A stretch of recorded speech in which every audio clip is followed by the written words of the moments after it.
I've had 2 death threats in my business career. It's not something that most entrepreneurs would admit to, and most entrepreneurs haven't experienced that level or that experience. But during my time, my 17 years in the insurance business, I became such a public figure, such a well-known, you could say, a big fish in a very tiny pond. We were marketing 140,000 flyers per month. I was on local television, the evening news, social media, radio, print. I had made myself omnipresent, which is one of my marketing rules. Make yourself omnipresent in a tiny, tiny niche. I call it my rule of pissing through a straw.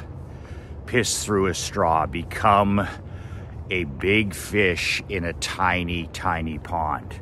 I wasn't interested in being the most known insurance agent on a national level or a global level or any of that.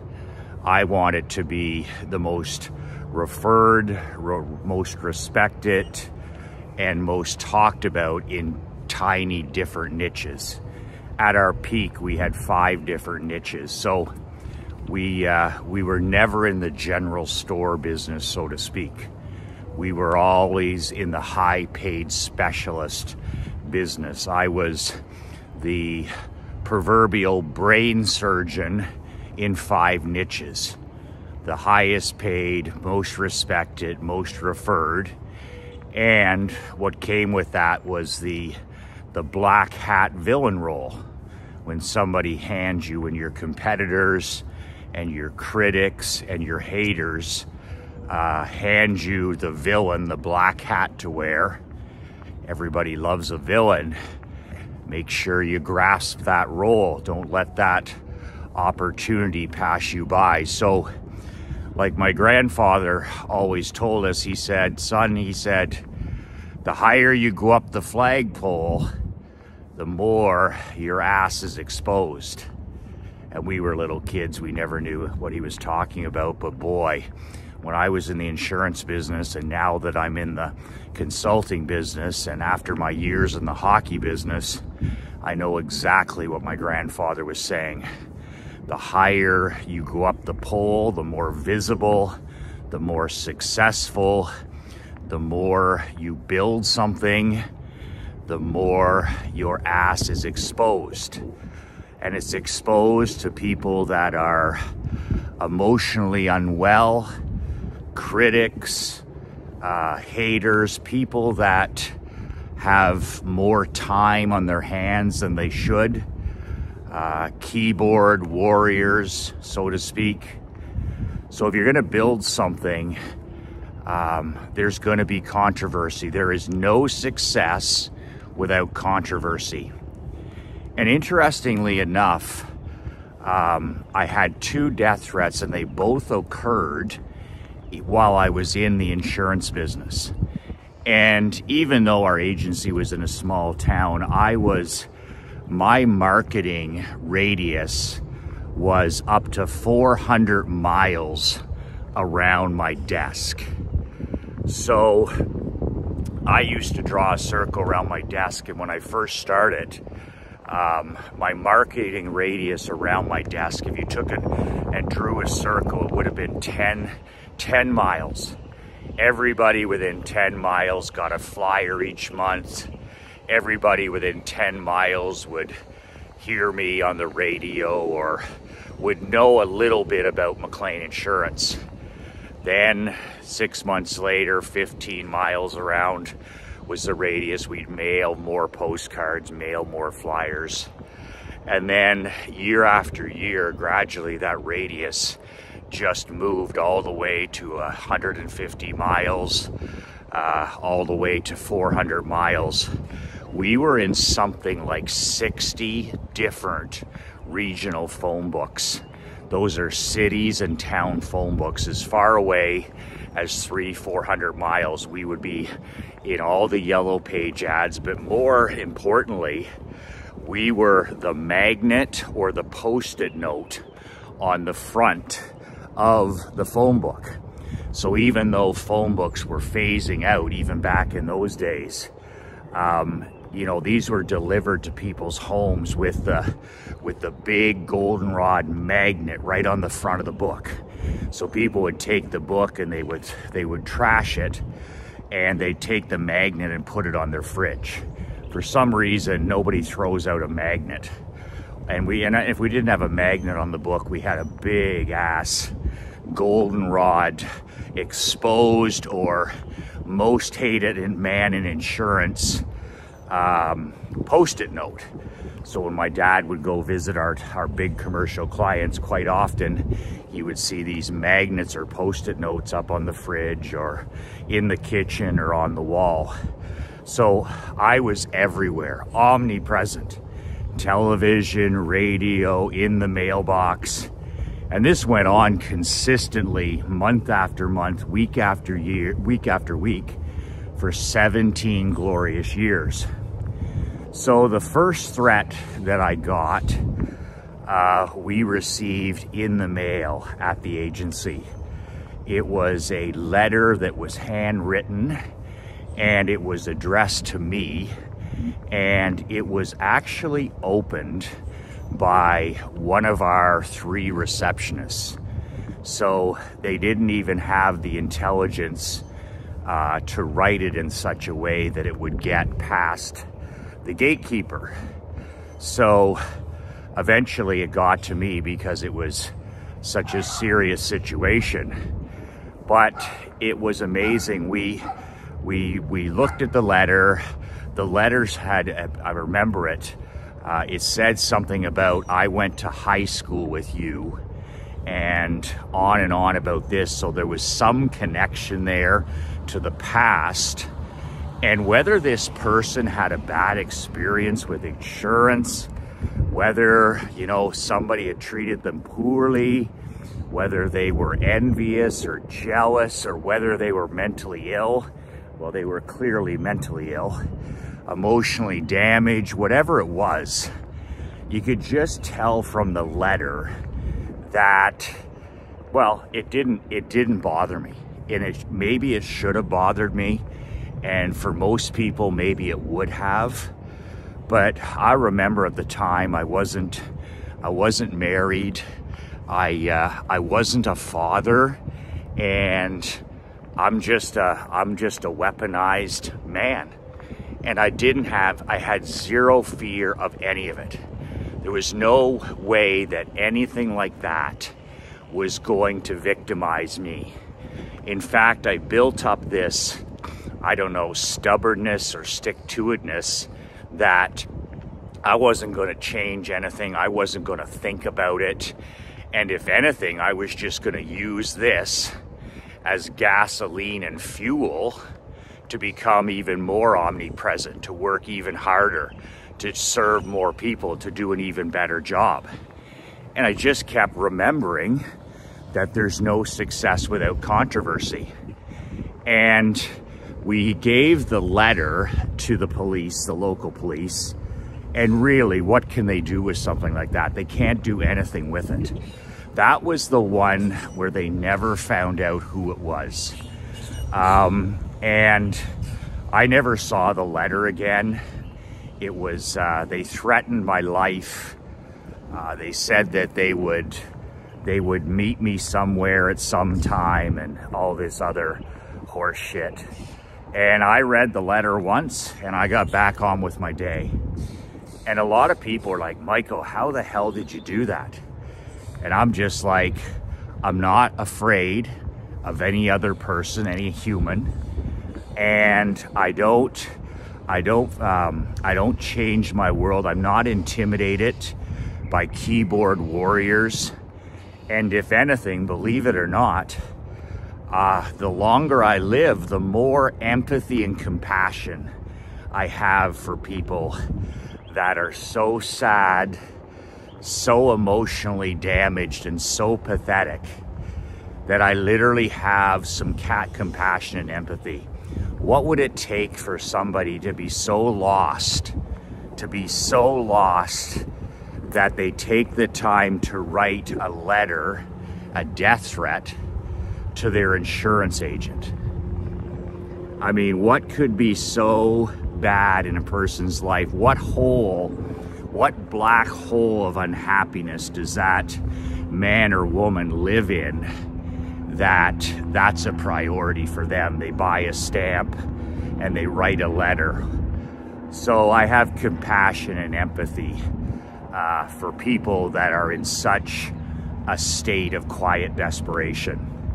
The second one was a lazier attempt on my life. It was through tomato can, anti-social media. So that one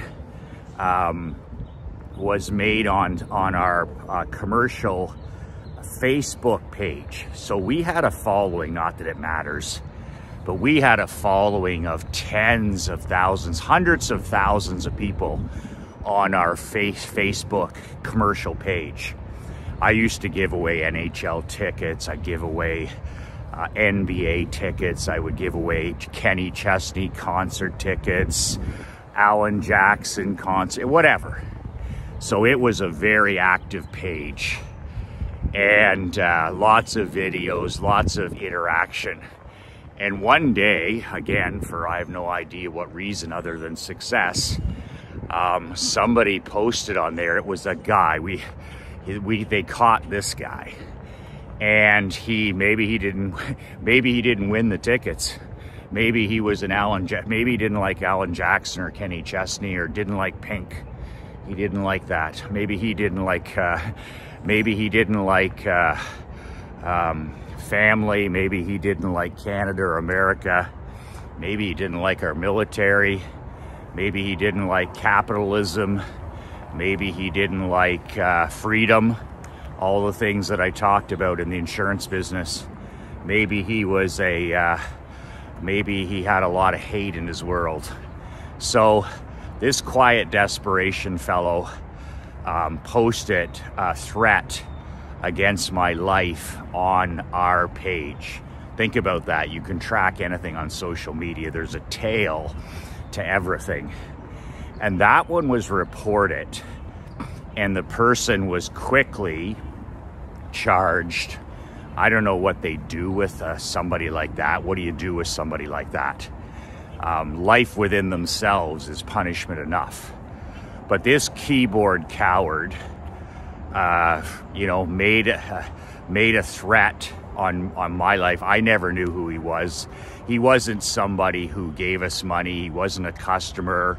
He wasn't even a prospect. He was just somebody that hated himself, was lost in a world of technology, came across our site, or maybe he called in for a quote and we didn't save him money. That can happen, right? You sent me all these flyers, and then I called and I have 4 impaired drivings, DWIs, and you can't save me money. You're a liar, McLean. We used to run into that stuff from the bottom 5%. So what am I to do? Am I to start playing defense? Am I supposed to shrink my life and my business? Am I supposed to be intimidated by these mentally ill, emotionally damaged trolls? Or do you pour it on like never before? Because I think every person that accomplishes anything of significance, especially in the day now of technology and anti-social media, that hate, trolling, and critics are just part of the program. There's no success without controversy. And if you're not experiencing any of this stuff, so let's say you're sending daily emails like I do. Let's say you're sending videos to your list. Let's say you have a blog, a video blog. Let's say you're addressing real topics in your newsletter. You're talking about freedom, you're talking about family, you're talking about human rights, you're talking about things that are important. You're talking about our police, you're talking about our military, you're talking about the firefighters, the real heroes in our world. You're talking about our small business owners. You're talking about all the great things that are happening in our world. You're talking about how this is the greatest time in history to be alive, which it is. You're talking about the unlimited wealth, opportunity, and abundance that surround us. There's never been a better time to be a husband, a father, an entrepreneur. So, good morning. So, when you talk about those things and they're important to you and you believe in them, like I do with every fiber of my body, do you play defense and stop talking about them? But if you are talking about things that are important to you and you're not getting that type of feedback, the reality is you're not really making any of an impact. And anybody that's making 5 figures, maybe 6 figures, the reason that there's not a lot of controversy around you, the reason that you're not a polarizing person in your industry is because really you just haven't reached enough people. And I noticed this when I was sending 500 flyers and I was mailing 2,000 newsletters and I wasn't on television. Television's the big one, by the way. That's when you start to get recognized at sporting events, at the grocery store. That's the big leagues. A person who's on television, their world and career changes. So when I was just doing the small stuff and I was making 5 figures, 40 grand, 50 grand a year in the insurance business, I wasn't really making any impact at all. So there wasn't much controversy. I wasn't really the most hated man in insurance. I really wasn't, you know, the most referred, most respected, or most talked about. And then I hit a tipping point when I got on TV. I was on the 6 o'clock news in the city with my ads. I was on expert morning shows, 7 a.m. morning shows. I was raising funds for the food bank, money for the Rotary Club, thousands of dollars for children's literacy, on the radio. I bought the local hockey team, all of this stuff. Working videos for the animal shelter, getting dogs adopted. I became omnipresent and I kept going up the flagpole. And as I got higher and higher up the flagpole, just like my grandfather promised, not only did I make a hell of a lot more money, but I also experienced a hell of a lot more controversy. That's when my competitors turned on me as well, right? Michael was a good little boy. McLean Insurance was a good little boy when we were a little $3 million agency, and we didn't bother the $30 million agency, right? We didn't bother the king of our industry. We didn't bother Goliath. Then all of a sudden, Michael joins his dad's firm, and all of a sudden, David is doing things that are attacking or upsetting, or, you know, Goliath. David versus Goliath, 3 million versus 30 million. We were 3 million in size, and our competition, Crane and Schooley, was a $30+ million agency. So it's interesting. The more marketing I did, the more advertising I did, the more I irritated the Goliaths. Not just them, but Goliaths all around the province. And as I shared before, they complained, they would send my marketing into the regulatory bodies. Insurance is highly regulated, bureaucracy, red tape.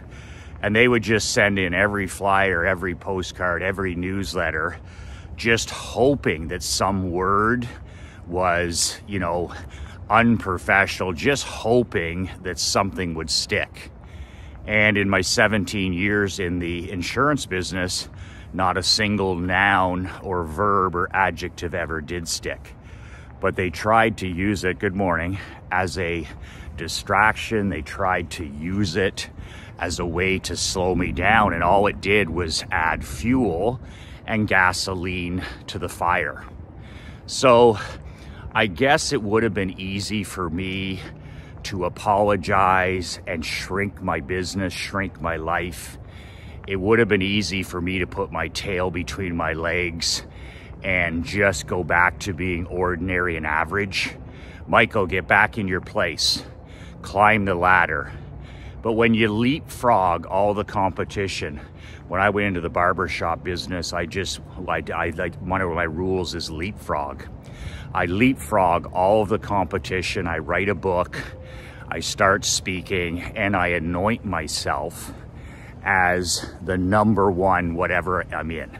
So I anointed myself as the number one barbershop in the country. The first day we opened, I had a book written.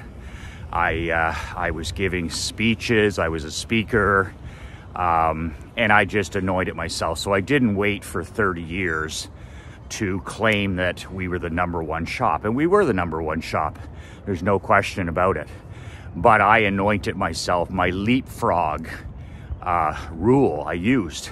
I just leapfrogged all of the herd at the bottom and went straight to the top. I didn't fool around. Same in the hockey business. I just anointed myself as the number one franchise owner, the number one coach, the number one team, and the rest is history. I did the same thing in the insurance business. I didn't even have a license when I was writing my book.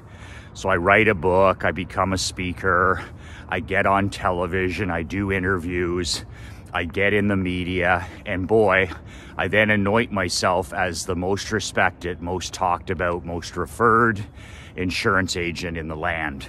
And I was.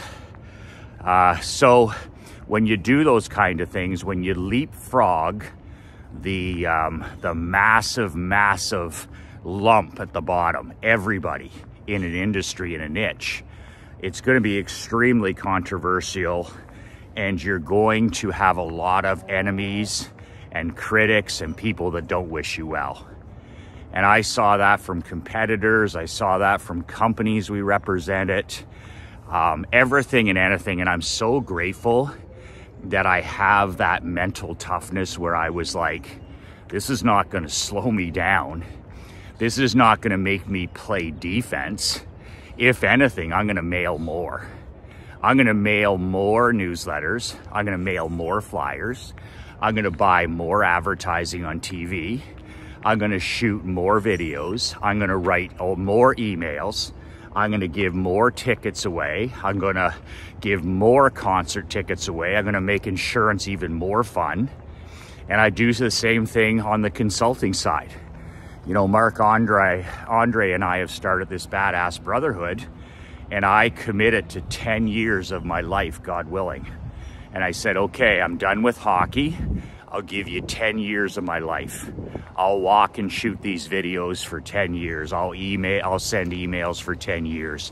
I'll write newsletters for 10 years. I'll do this for 10 years to build this movement. And we want to help 1 million men build the world of their dreams.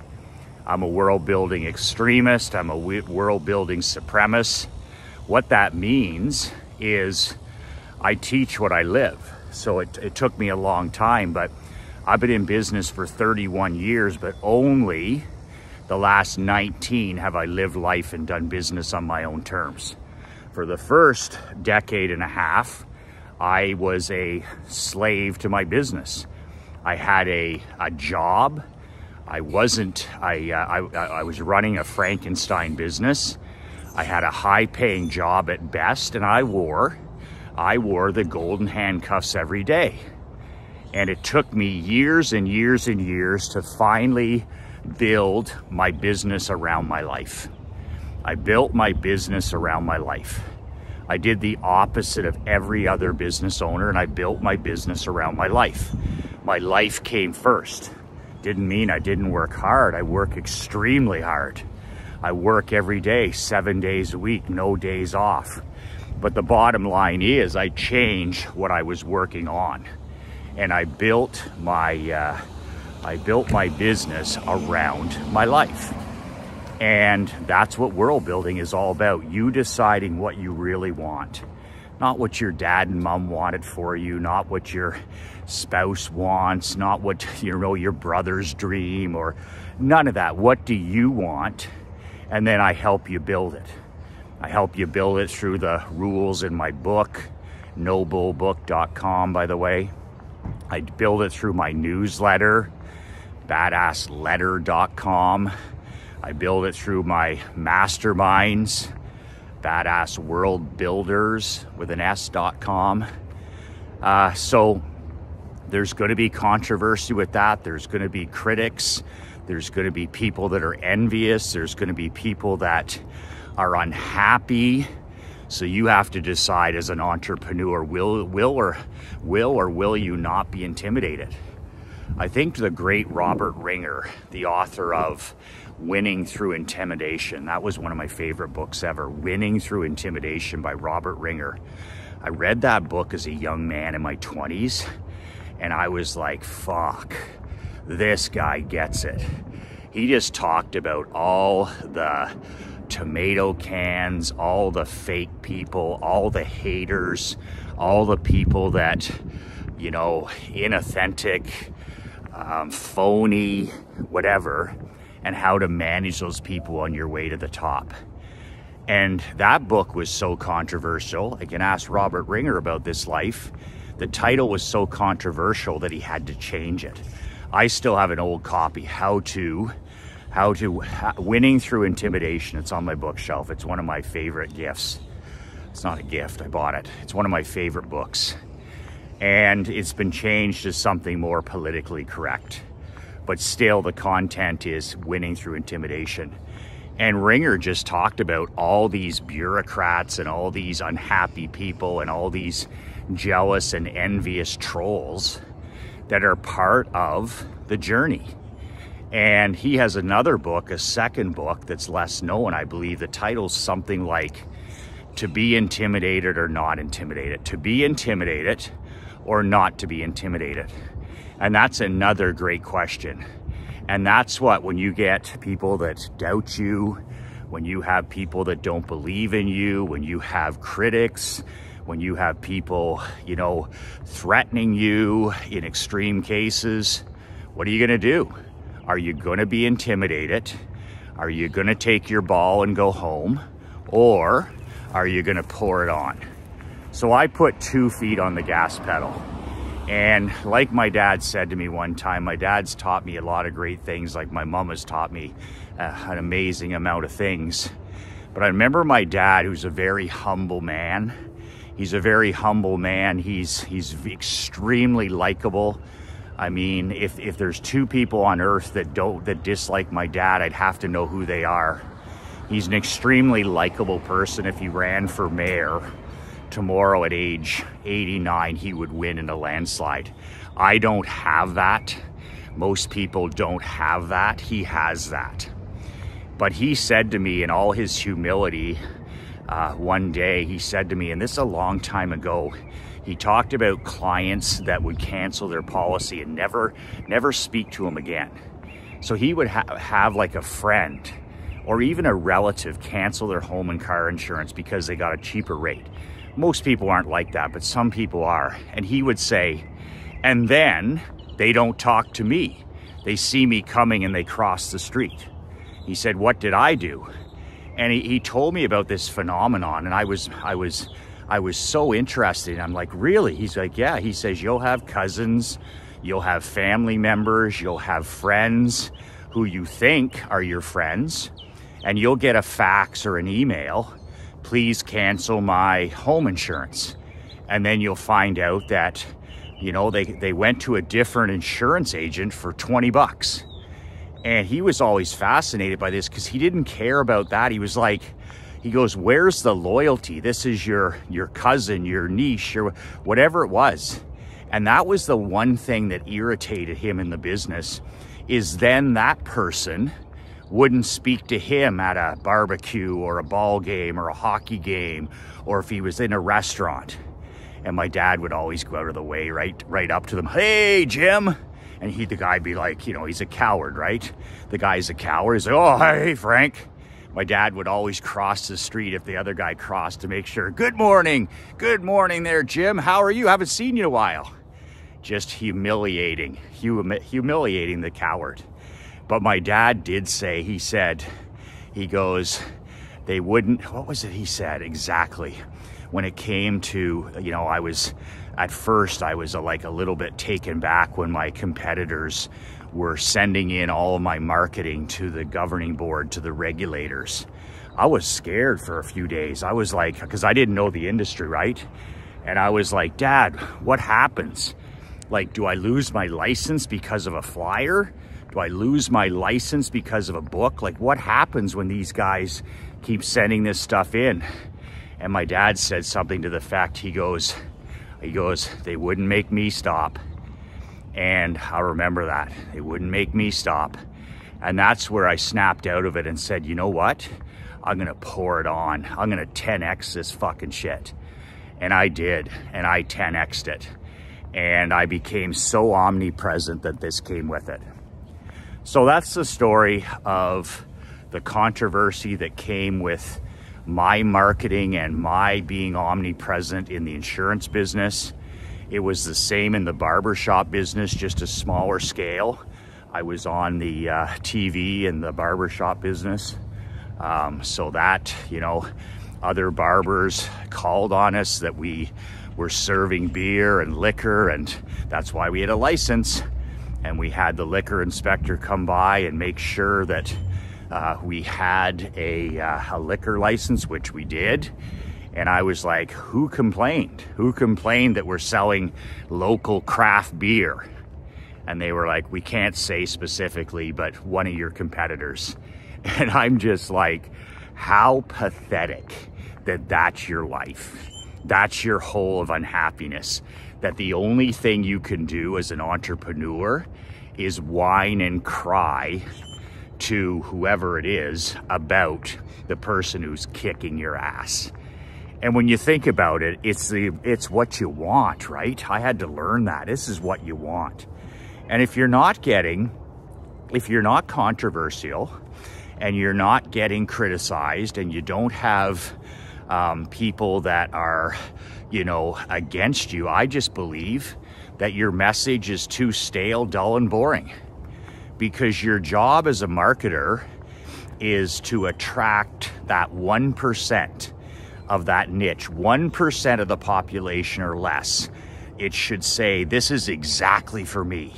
My marketing in insurance, in the barber shop, and in the Badass Brotherhood, my marketing, my copy, my email, these videos are exactly for an elite man, 45 plus, married with children, grandkids in some cases, entrepreneur, good morning, already successful.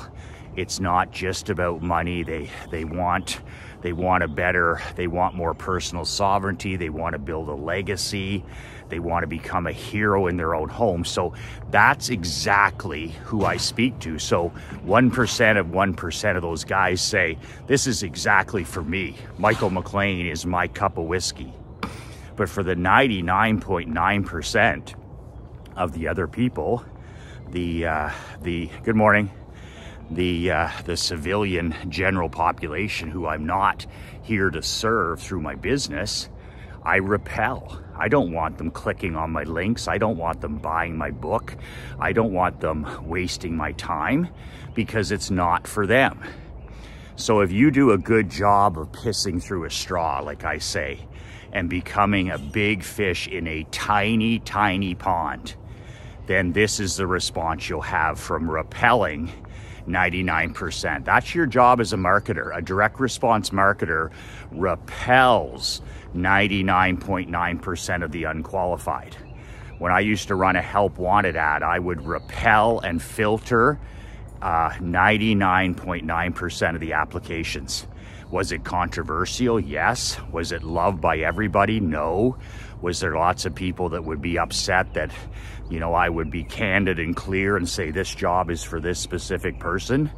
I would be extremely clear, good morning, in the copy about, okay, this is not for this type of person. And you'll see that in all my copy. This book is not for this type of person. My mastermind is not for you if you're this. So repelling, having the brass balls, the mental brass balls to repel is massive. If not, you're just a general image advertiser. It's like your Budweiser or your Nike or your some of these hard, but you don't have the funds to do that. So repelling 99% is one of my rules, and that way you're attracting the 1% that you want. So that's gonna come. You're gonna have to break a few eggs to make that omelet, and if you're not willing to do it and you aren't omnipresent in your niche, then you're always gonna be at that 5 or 6 level. You're not willing to pay the price to get to the $1 million level. That's gonna be because you've been intimidated. You've got thin skin, which I think is one of the greatest disabilities an entrepreneur or a man can ever possess is, good morning, is thin skin. It's the ultimate disability. If you have thin skin, if you care about what your brother-in-law thinks, if you care about people that you don't even know what they think, if you care about what your employees might say or your sister, I mean, how are you going to compete with a guy like me? Because the only thing I care about is what people that give us money think. I care about, you know, what a Jimmy LaFave thinks about my stuff because he's been a buyer and he's been a brother of mine for 10 years. You know, I care what, a Russ Lowry thinks because he's an elite husband and father who's also one of my top friends and clients. So, you know, people that give you money, they get a vote. People that support your business get a vote, but 99.9% don't. But if you got thin skin and criticism puts you on your heels, or it makes you stop swinging for the fences, you're gonna get slaughtered by a guy like me. That's just being candid. You're gonna get slaughtered because you're gonna pull your punches. And like Jimmy Johnson says, never play with scared money. See, if I was intimidated by those death threats, if that made me scared and I went home and got in the fetal position and hid under my bed and apologized, especially, oh, I must have done something to upset these two fucking psychopaths. When you put on the knee pads, I have a saying, when you put on the knee pads, it's easier for them to lop off your head. When you put on the knee pads and become an apologist, oh, I'm sorry for my marketing. I'm sorry that I offended you. I'm sorry that we didn't save you hundreds of dollars. I'm sorry that you hate America. I'm sorry that you hate Canada. I'm sorry that you hate capitalism. I'm sorry that you hate success. And you put on the knee pads and you apologize. It doesn't help, it actually hurts, and it makes it easier for haters to lop off your head. Because hey, you're putting on the knee pads and apologizing to people that are miserable, that are living in a black hole of unhappiness. Well, guess what? When you apologize, good morning. When you apologize for all those things, and you put on the knee pads, it's just easier to lop off your head. I am no apologist. I live by my values and principles, and when I got those two threats, I was like both feet on the gas pedal. Let's no longer 2x this, let's fucking 25x this. Let's pour it on. Let's get these people criminally charged if we can. Let's get them convicted. Let's get them some help. And then let's pour it on. So that's my death threat story. But I think the rule in there is that is to be intimidated or not to be intimidated. It's going to come down to it. The more successful you get, the more you market, the more effective you are, the more people you repel, the more people you will attract. You'll be more magnetic to money. You'll be more magnetic to success, and your ass is going to be up the flagpole a hell of a lot higher. And with that comes the exposure. So you'll have to decide how thick your skin is. You'll have to decide whether you're going to be intimidated by people that are trolls and haters and doubters, or if you're going to man up and live your life. So back by popular demand, I do it once a year. I'm doing a Michael McLean World Building Badass Rules edition of my April newsletter. I do it once a year, maybe twice. I've done it once a year now. And it's my Michael McLean Badass Rules. So this is my physical monthly newsletter.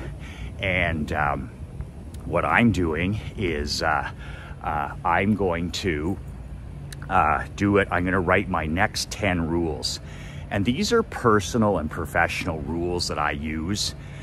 They're principles, they're maxims, they're habits, whatever you want to call them, that allow me, their marketing, sales, advertising, some mental toughness in there, but they're rules for men that hate rules. I know you hate rules, you're an entrepreneur, I hate rules as well. But the thing is like my book is 25 rules. My book, How to Not Get Your Ass Kicked in Business and Life, is 25 rules to living life and doing business on your own terms. They're rules that I've used to sell $155 million in products and services. And they're rules that allow me to live life on my own terms. The rules that bring me money and peace of mind. So I have 10 new rules outside of the book.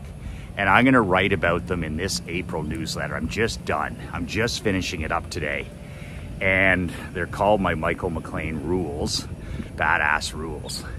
And for you to subscribe, go to badassletter.com, badassletter.com. And that is my my monthly newsletter. You get one of these brand new badass t-shirts for free. They're about $59, $60 each. And I'll throw one of these in free when you join my brotherhood today. I'm only opening immigration for a few days. At the end of this week, it's over. And then as soon as I send it to the printer, as soon as I send the newsletter to the printer, then I have to cut it off. So it is a hard deadline. It's a real deadline. I open up membership for a few days and then I close it. So if you want to, immigration's open. If you want to join our membership, do it now, badassletter.com, or email Leanne below. Her email is there, leanne@badassmillionaire.com if you hate online shopping. But either way, free t-shirt and the edition of my April Badass Rules edition. And what you'll like about this too, it's only $3.24 a day. So the hobo on the train, the homeless person with the cup who's begging for your money for alcohol research, the guy with the serious substance abuse problem outside a Subway or Taco Bell who wants your money, he can afford it. He could even afford it. $3.24 a day.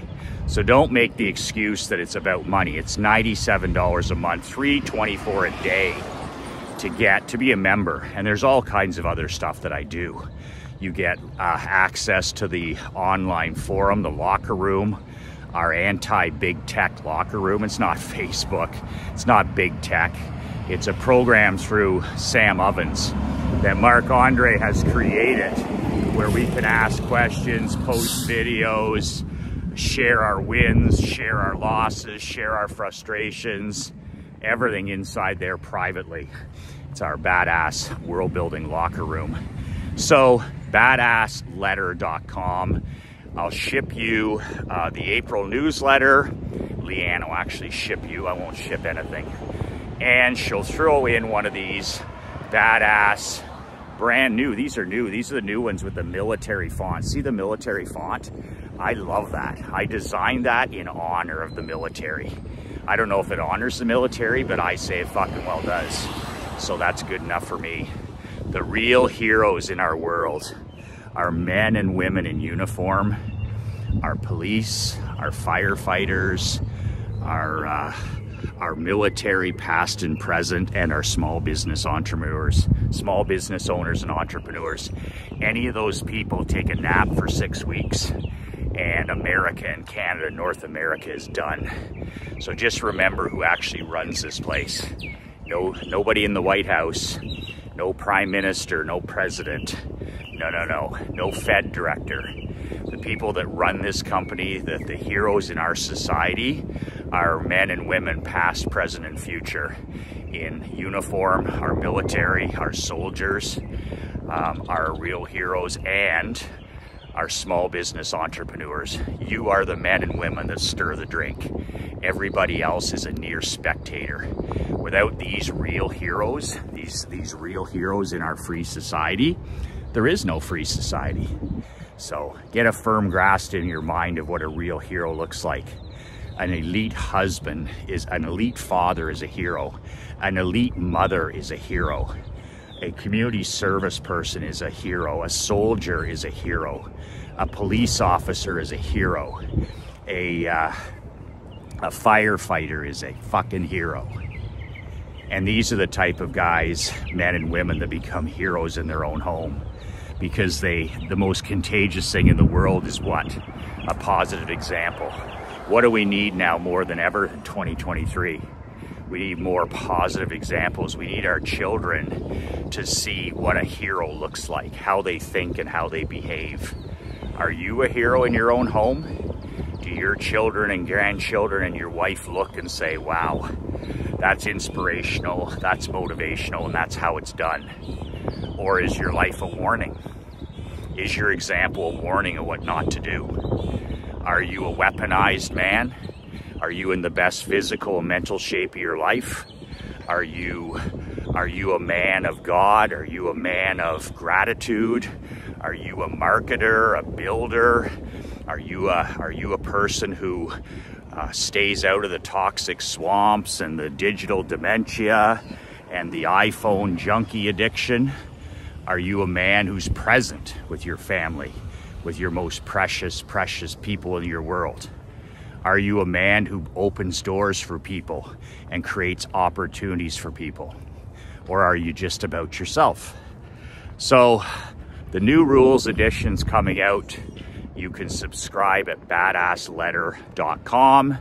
Immigration to the newsletter is going to be closed at the end of this week. And remember, I don't sell back issues of my newsletter. I've been writing this particular, good morning. I've been writing this particular newsletter for, I don't know, a year now, and almost a year, and I don't sell back issues. They're for my brothers, and then they're the next one I focus on. So you'll lose out if you lose out. Badassletter.com. That's it for today. I hope you don't run into those challenges that I did in terms of death threats. But you know what? At least you want the rest of it. You want the controversy. You want the people that'll never be your customers. They'll never be your patients. They'll never be your prospects. You want those people out. You want them repelled. You want to attract and speak a message that speaks directly to that avatar client and prospect that you want. And you can't do it being a general store. I grew up in the back of a general store. I know what a general store is. You work 14 hours a day. It's a job that owns you. It's a Frankenstein business. You don't get the respect because you're a generalist. Become a high-paid brain surgeon specialist. That's who you want to be. You want to be the high-paid, respected, referred black hat specialist. And I'll talk a little bit more about this in my upcoming April newsletter, badassletter.com. That's it. God bless you and your family. Life is an incredible gift. Every day we open our eyes, we have another opportunity. He's not done with us yet. He's not done with us yet. Claim your personal sovereignty today.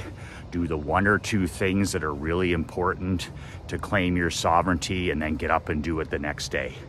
That is it. That's all. 2 words that changed my life. 2 words that can change your life. Be relentless.